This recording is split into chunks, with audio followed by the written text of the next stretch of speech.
à répondre de façon parfaite à la question. Je vais m'attaquer à une question qui est importante et difficile. En fait, plusieurs personnes qui remettent en question l'existence de Dieu le font à cause de cette question. Et la question est la suivante. Si Dieu existe et qu'il est bon, pourquoi est-ce que le mal et le malheur existent?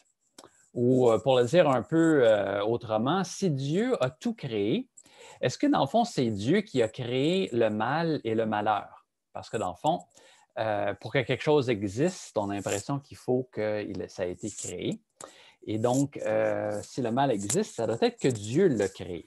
Et c'est une question qui est très difficile, en fait, parce que ça demande, en fait, des, considérations très philosophiques, très complexes, dans lesquelles on ne pourra pas entrer, comme par exemple, le mal est défini souvent dans la tradition chrétienne, en fait, comme étant quelque chose qui n'existe pas en soi. C'est en fait plutôt la perversion du bien, c'est-à-dire que le mal n'est pas une entité qui existe. Le mal, c'est l'absence de bien ou c'est la perversion du bien. Et ça, c'est des considérations qui sont philosophiquement là, extrêmement complexes, mais on n'a pas besoin, je pense, d'entrer dans toute la complexité de la chose parce que, c'est que ça serait long et difficile, mais plus fondamentalement, la question que les gens posent, c'est moins au niveau purement rationnel, philosophique, et plus au niveau existentiel. La vraie question que souvent les gens posent, c'est si Dieu est bon, pourquoi est-ce que je souffre? Pourquoi est-ce que ça va mal dans ma vie? Et ça, dans le sens, ce n'est pas le raffinement philosophique ultime, c'est pas comment dire, c'est pas une question qui est purement rationnelle ou juste rationnelle. C'est quelque chose qui est, comme je dis, plus existentiel ou viscéral. Et la Bible, en fait, nous donne une réponse ou des réponses, peut-être pas aussi claires et complètes qu'on voudrait, mais la Bible nous dit quelque chose sur la question de la souffrance et du mal. Et peut-être un premier élément de réponse qui est important, c'est de savoir que l'enseignement de la Bible, c'est précisé avec le temps. Par exemple, si on lit un texte assez ancien, dans l'Ancien Testament, 2 Samuel 24, 1, on voit quelque chose d'intriguant. Yahvé se mit de nouveau en colère contre Israël. Il incita David, le roi David, à leur faire du tort en disant « Va dénombre Israël et Juda ». Donc ici, selon ce texte, Dieu pousse David à faire un recensement, mais comme on l'apprend ailleurs dans l'Ancien Testament, le recensement était vu comme étant un manque de foi. Le roi devait mettre sa foi en Dieu plutôt que dans le nombre d'hommes qui étaient en âge de se battre et de pouvoir lui donner la victoire en cas de guerre. Et en fait, dans cette circonstance-ci, donc, ou dans cette situation-ci, David, en faisant un recensement, c'est un péché, en fait. Et l'histoire, donc, nous dit que suite à ce péché de David, Dieu punit Israël en envoyant la peste, mais il y a une bonne fin à l'histoire parce que non seulement Dieu arrête la peste, mais il met fin à la peste en instaurant le culte à Jérusalem. On sait que le culte à Jérusalem, le temple de Jérusalem, c'est une très bonne chose selon l'Ancien Testament. Et on nous dit donc à la fin de ce chapitre, et c'est aussi la fin du livre de 2 Samuel, David bâtit là un autel pour Yahvé, il offrit des holocaustes et des sacrifices de paix. Alors Yahvé se laissa fléchir en faveur du pays. Le fléau qui frappait Israël s'arrêta. Et c'est sur ce lieu que va être construit un peu plus tard, sous le fils de David, Salomon, le temple de Jérusalem. Alors le culte, c'est une bonne chose, et ultimement, la faute de David donne un résultat positif. Mais c'est une faute. Et donc, ça, c'est un premier enseignement de la Bible sur le mal, c'est que même quand une faute, ou dans ce cas-ci, le mal, la peste, ce n'est pas juste un péché, c'est une conséquence du péché, un grand malheur. Quand le mal survient, Dieu peut utiliser les circonstances pour accomplir ses desseins. Peut-être qu'un des textes les plus connus sur ça, c'est Romains 8. Je vais lire rapidement Romains 8, 28, 29. Donc, Romains 8, 28, 29. Nous savons du reste que tout coopère pour le bien de ceux qui aiment Dieu, de ceux qui sont appelés selon son projet. car ceux qu'il a connus d'avance, il les a aussi destinés d'avance à être configurés à l'image de son Fils, configurés à l'image de son Fils, pour qu'il soit le premier-né d'une multitude de frères. Alors, ici, c'est très intéressant parce que Paul nous dit que les circonstances, en fait, peuvent être utilisées par Dieu pour le bien.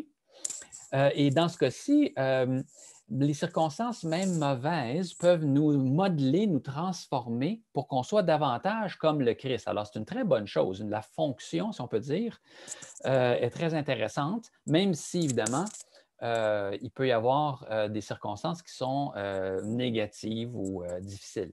Alors, Dieu peut utiliser même les circonstances qui ne sont pas bonnes pour produire des bonnes choses. Mais alors, si le mal peut être utilisé par Dieu pour produire des bonnes choses, est-ce que ça veut dire nécessairement que Dieu est lui-même celui qui cause les malheurs et le mal, ou celui qui est responsable pour les catastrophes, ou est-ce que Dieu utilise le mal pour ses desseins? Si Dieu est en contrôle de l'histoire humaine, ça ne veut pas nécessairement dire que Dieu lui-même envoie ou provoque directement les malheurs, par exemple les guerres, mais Dieu peut quand même s'assurer que malgré ces circonstances, il va mener l'histoire humaine à la fin qu'il veut et il peut utiliser même les mauvaises choses. Et ça, il y a beaucoup d'exemples dans l'Ancien Testament. Par exemple, la conquête de Jérusalem par Babylone, puis la conquête de Babylone par les Perses, qui permet de restaurer le royaume de Juda, sont des circonstances très éprouvantes, mais qui sont clairement décrites comme étant utilisées par Dieu pour modeler, transformer le peuple de Dieu dans la bonne direction. Alors, la souffrance, elle est évidemment difficile, la guerre est difficile, mais elle a des effets où Dieu l'utilise pour faire des effets intéressants. Mais comme j'ai dit, l'enseignement de la Bible s'est précisé avec le temps. Parce que, vous savez peut-être, le livre des Chroniques raconte en grande partie la même histoire que les livres de Samuel et de Rois. Bon, il y a une sélection, ce n'est pas exactement les mêmes histoires partout, mais c'est en grande partie parallèle. Or, le livre des Chroniques, quand il raconte cet événement que l'on a lu dans 2 Samuel 24, il y a une différence, vous verrez si vous êtes capable de la spotter. C'est comme dans le journal, là, quand on regarde les deux dessins, un à côté de l'autre, puis il faut trouver les différences. Alors, on a ici le Satan ou l'adversaire. Ah, je suis dans 1 Chronique 21 en passant, 1 Chronique 21, 1. Alors, c'est le même texte, dans le sens, c'est la même histoire là, du recensement et de la peste. Le Satan ou l'adversaire se dressa contre Israël. Il incita David à dénombrer Israël. Alors, vous voyez, c'est le même dénombrement que David fait, et c'est une faute, et c'est puni par la peste, et ça mène aussi au culte, etc. Mais la grosse différence ici, c'est qu'on dit que c'est Satan qui a poussé David à faire le recensement. On savait que c'est une faute, faire un recensement, ça c'était clair même dans 2 Samuel, mais là on nous dit en fait que c'est le Satan qui, qui pousse David à recenser Israël. Donc l'agence du mal, la personne qui incite au mal, est différente ici. On précise que c'est Satan. Alors ça, c'est une précision qui a été amenée avec le temps. Dans les premiers textes de l'Ancien Testament, Dieu est en contrôle de tout et on sait qu'il amène l'histoire humaine vers là où il veut. Mais on précise avec le temps que, attention, puisque Dieu lui-même ne fait pas le mal, il peut être en contrôle de l'histoire et utiliser le mal, mais pas lui-même provoquer le mal. Alors Dieu peut utiliser la faute de David pour faire quelque chose de bien, dans ce cas-ci, instaurer le culte à Jérusalem. Ça, c'est la bonne fin à cette mauvaise histoire. Mais ultimement, si Dieu peut diriger l'histoire humaine, même avec les mauvaises choses pour produire du bon, ça ne veut pas dire que lui-même est responsable du mal ou que lui-même pousse des êtres humains comme David ici à faire le mal ou à commettre une faute. Et ça, c'est un texte que vous connaissez probablement, mais dans Jacques, par exemple, on a, peut-être, je ne vais peut-être pas lire tout ça, mais vous pourrez lire Jacques 1, versets 13 à 17. Moi, je vais prendre le texte le plus important, la citation la plus importante. Dieu lui-même ne tente personne. Alors, Jacques 1, 13 à 17, si vous avez le temps de lire ça plus tard, ça va plus dans les détails, mais ça, c'est le noyau, dans le fond, sur lequel je veux insister. Dieu lui-même ne tente personne. Alors, quelqu'un qui est tenté ne doit pas dire que c'est Dieu qui le tente, nous dit Jacques, parce que Dieu ne tente personne. Par contre, on nous dit que Dieu permet la tentation. Par exemple, dans 1 Corinthiens 10, 13, 1 Corinthiens 10, 13, Paul dit « Aucune épreuve », on peut traduire par tentation, c'est essentiellement le même mot là, en grec, aucune épreuve ne vous est survenue qui n'ait été humaine. Or, Dieu est digne de confiance et ne permettra pas que vous soyez mis à l'épreuve au-delà de vos forces ou que vous soyez tentés au-delà de vos forces. Avec l'épreuve, il ménagera aussi une issue pour que vous puissiez la supporter.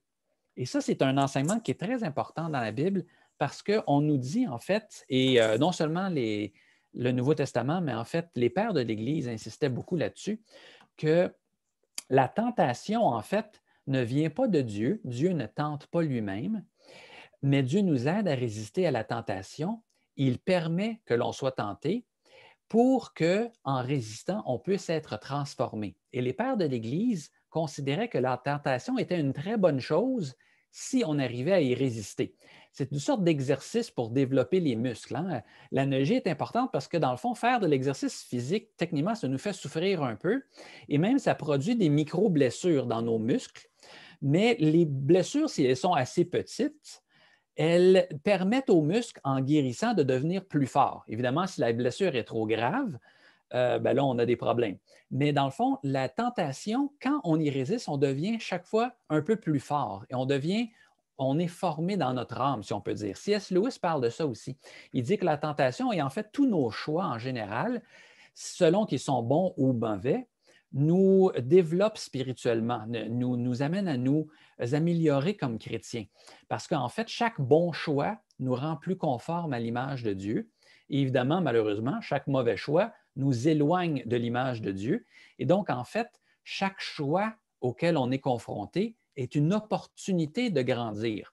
Malheureusement, évidemment, si on fait le mauvais choix, bien, on ne grandit pas, mais c'est une opportunité de grandir si on triomphe de la tentation ou des choix qui sont placés devant nous.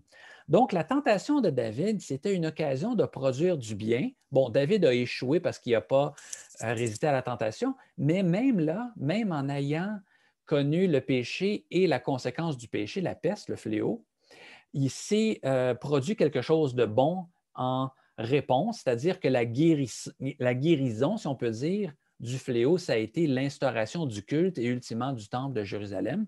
Donc, Dieu a utilisé pour le bien quelque chose de mal, mais l'auteur direct de la tentation, c'était Satan plutôt que Dieu.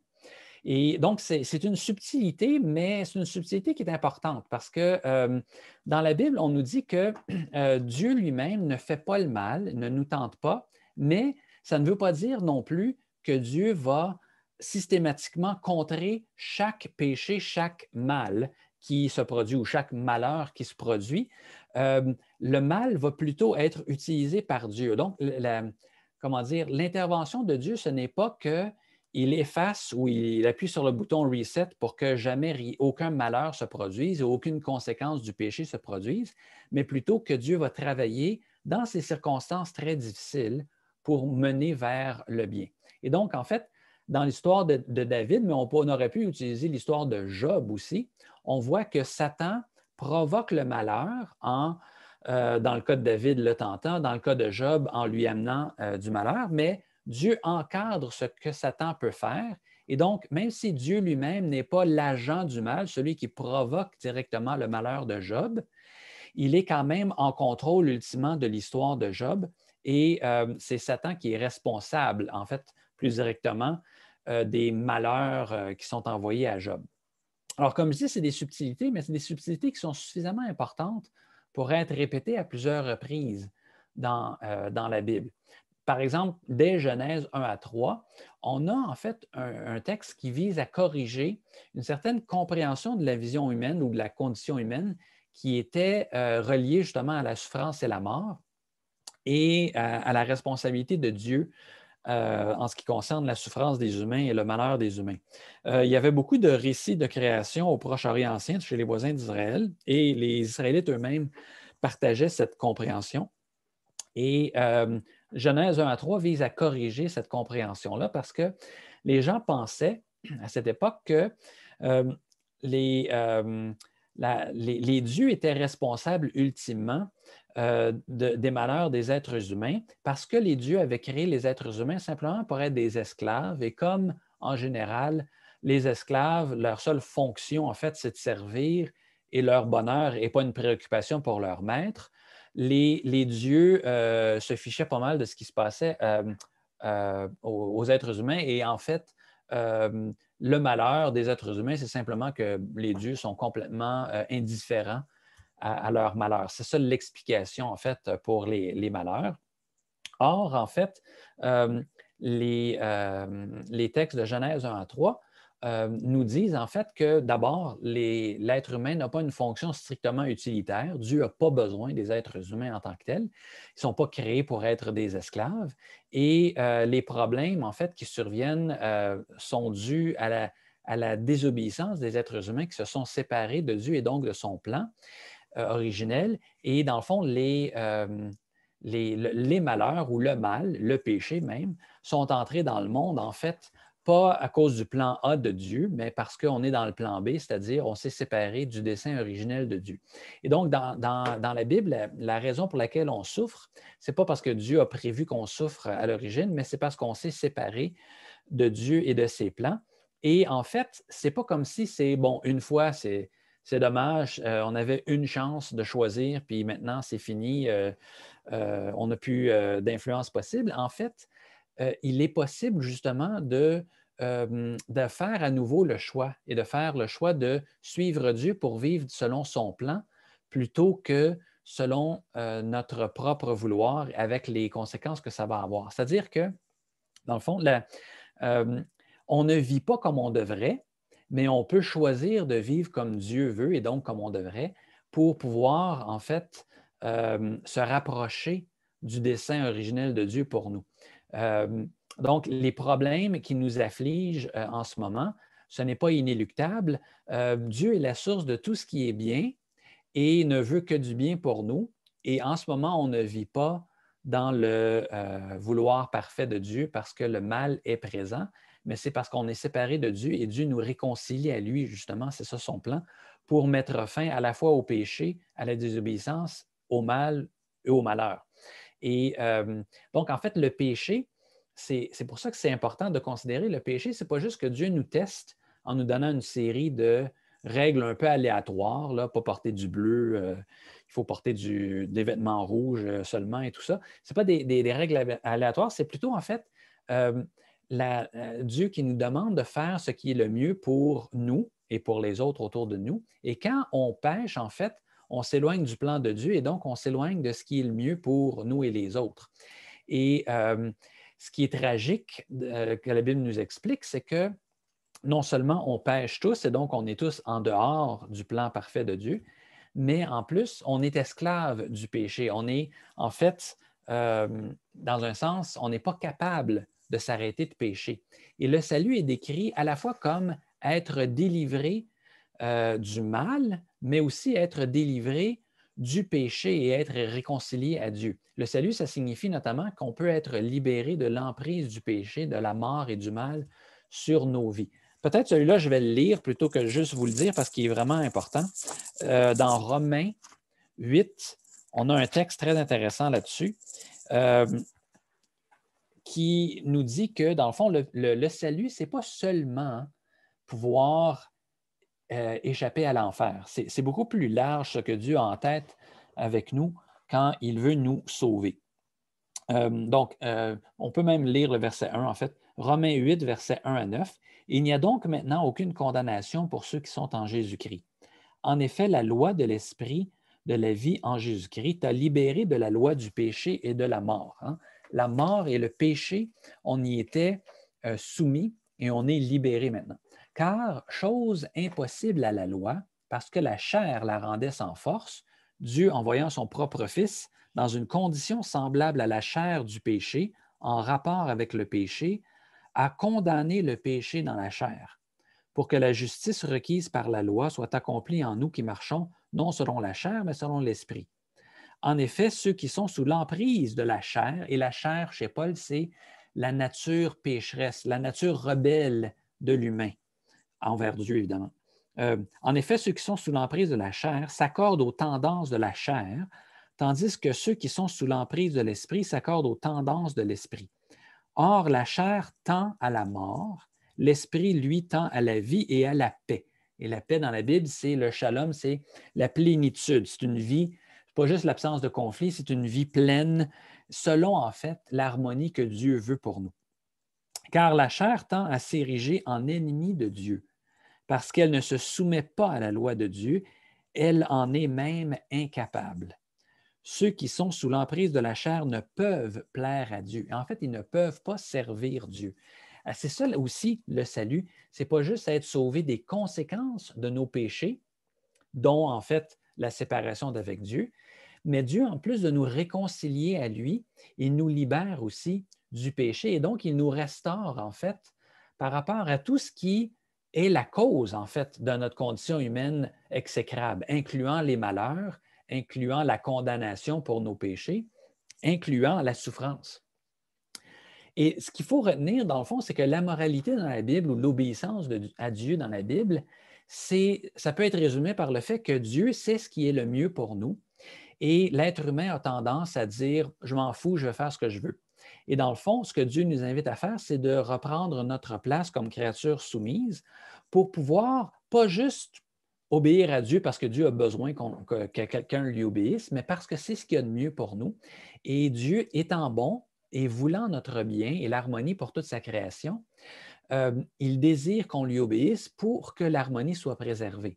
Quand on agit contre la volonté de Dieu, on détruit l'harmonie du monde et on se retrouve dans des situations mauvaises. Donc, ultimement, la raison pour laquelle le mal existe dans la condition humaine ou sur la planète, c'est qu'on s'est séparé de Dieu, mais la bonne nouvelle, c'est que Dieu, en Christ, nous restaure dans la réconciliation et nous délivre non seulement du mal, mais aussi du péché qui en est ultimement une cause importante. Alors, quand on n'agit pas comme Dieu le veut, dans le fond, c'est nous que l'on prive d'une partie de ce qu'est le salut, c'est-à-dire le salut comme étant, encore une fois, la possibilité de vivre selon la volonté de Dieu, la possibilité d'obéir à Dieu, c'est une chose qui est une partie du salut.